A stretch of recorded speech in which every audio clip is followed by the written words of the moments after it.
Pour profiter pleinement, éteignez les lumières, mettez votre casque ou vos écouteurs, fermez les yeux, relaxez-vous.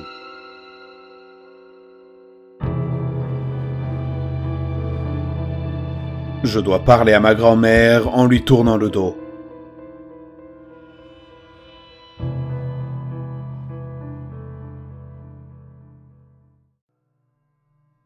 Ma grand-mère et moi avons toujours été très proches. Quand j'étais petit, elle m'a appris à jouer du piano. Nous avons passé de nombreuses nuits à jouer à toutes sortes de jeux de société amusants. Elle était gentille et aimante, mais elle était têtue comme une mule. Elle était plus forte que n'importe qui. Cependant, j'ai perdu le contact avec elle après être parti à l'université à quelques centaines de kilomètres de là. Elle m'a appelé quelques fois, mais rien de plus. J'ai été choqué d'apprendre, quelques mois plus tard, qu'elle était tombée gravement malade. Ses appels lorsqu'elle était malade avaient pris une tournure étrange. Elle était affolée et respirait difficilement. Elle a commencé à dire que des choses la suivaient et qu'elle avait peur. J'ai essayé de la calmer, mais ma mère a fini par s'inquiéter et est allée vivre avec elle. Les appels ont cessé par la suite. Il y a exactement une semaine, ma mère m'a envoyé un SMS pour me demander de veiller sur ma grand-mère. Elle devait partir en voyage d'affaires à l'étranger urgemment et ne pouvait pas laisser sa mère à une étrangère. J'ai tout de suite accepté et j'ai pris le bus. J'avais justement quelques semaines de vacances de toute façon et la vieille dame têtue me manquait. Je suis arrivé à la maison le lundi. Ma mère était déjà partie quelques heures plus tôt. Lorsque j'ai ouvert la porte, les bagages à la main, j'ai ressenti une immense tristesse. La maison dont je me souvenais si bien n'était qu'un écho de ce qu'elle était auparavant. Elle était sale et n'avait manifestement pas été entretenue comme avant. Ma mère a laissé une note sur le frigo indiquant tout ce que je devais faire. Étrangement, il y avait très peu de choses sur la liste. Outre toutes les tâches de base, comme l'alimentation, les pilules, l'habillage ou le bain, il y en avait une qui m'avait le plus marqué. Au bas de la liste, souligné 3 fois, se trouvait « Ne pas s'approcher trop près ». J'ai d'abord pensé qu'il s'agissait d'une sorte de blague, mais ma mère n'était pas du genre à plaisanter. Comment pouvais-je accomplir toutes mes tâches sans m'approcher trop près ? Cela semblait impossible. Je me suis dit que ma mère avait un drôle sens de l'humour, j'ai ignoré. Je regrette franchement d'avoir ignoré ce conseil. Voir ma grand-mère en chair et en os était un spectacle étrange.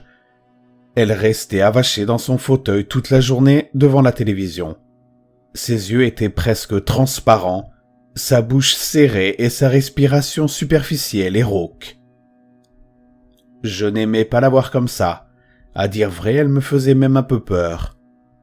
Je lui ai donné tous ses médicaments et j'ai veillé à mettre en place la sonde d'alimentation exactement au moment indiqué sur la note. J'ai été très précis. J'ai été d'ailleurs très près du but quand j'ai dû lui brosser les dents. Je crois qu'elle a retenu son souffle quand je l'ai fait. Elle devait être nerveuse. Je me sentais si mal pour elle. Elle ne bougeait pas, ne parlait pas. Bref, elle ne réagissait pas pendant les tâches. Elle fixait l'écran d'un regard vide. Je devais presque faire pression sur elle pour qu'elle daigne ouvrir la bouche. Mardi, je me suis réveillé en m'attendant à ce qu'elle ait au moins bougé pendant son sommeil. Mais elle était toujours dans la même position dans le fauteuil. Elle aurait pu me demander de la déplacer dans son lit. Je lui avais dit qu'elle pouvait me demander n'importe quoi à tout moment, mais elle n'a pas réagi. L'après-midi, alors que je devais aller chercher ses pilules dans l'armoire, je l'ai enfin entendue parler. Elle n'a dit qu'un seul mot. Reste. Je me suis alors retourné instantanément, m'attendant à ce qu'elle me regarde avec un sourire triste. Mais elle était toujours dans la même position. Je me suis retourné et j'ai dit Je suis toujours là, tu le sais. Bien sûr que je... Elle m'a coupé la parole. Sa voix était étrangement rauque. Approche-toi. Elle fixait toujours l'écran d'un regard vide. Mamie? J'ai tâté le terrain, mais rien. J'étais en train de paniquer.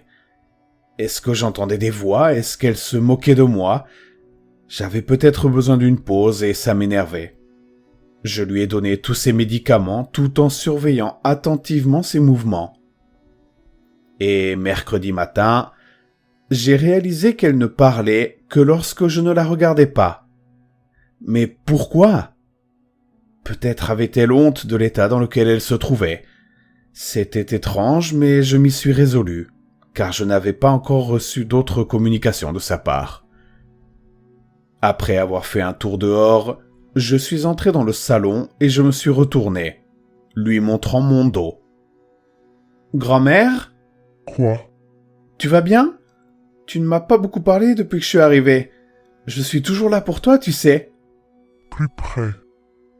Pourquoi voulait-elle que je sois si proche ? J'ai hésité à marcher à reculons pour me tenir à côté d'elle. Plus près. Ça ne lui ressemble pas. Plus près.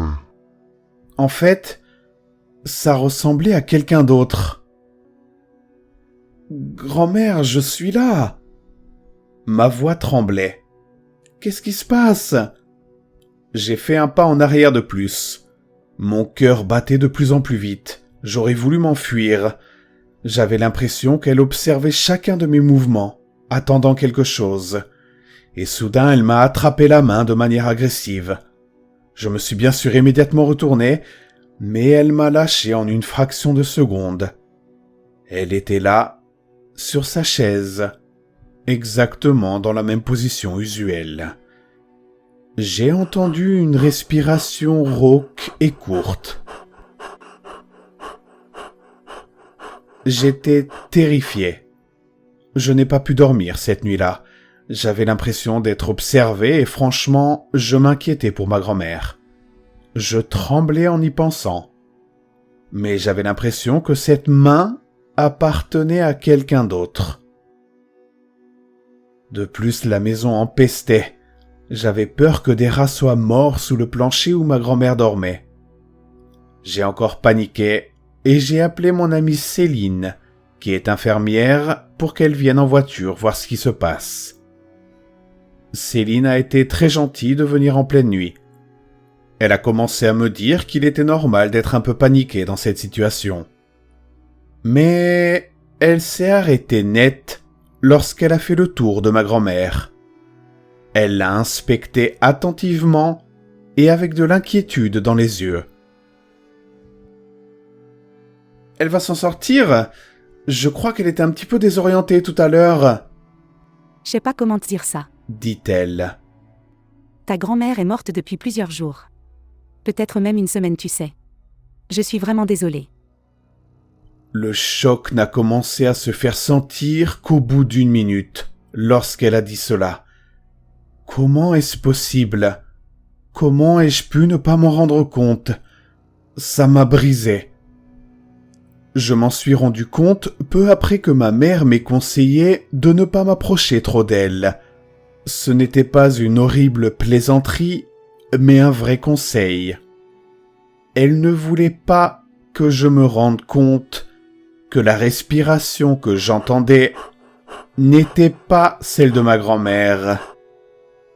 Aujourd'hui, il ne me reste plus qu'une question à poser. Mais à qui est-ce que j'ai parlé ?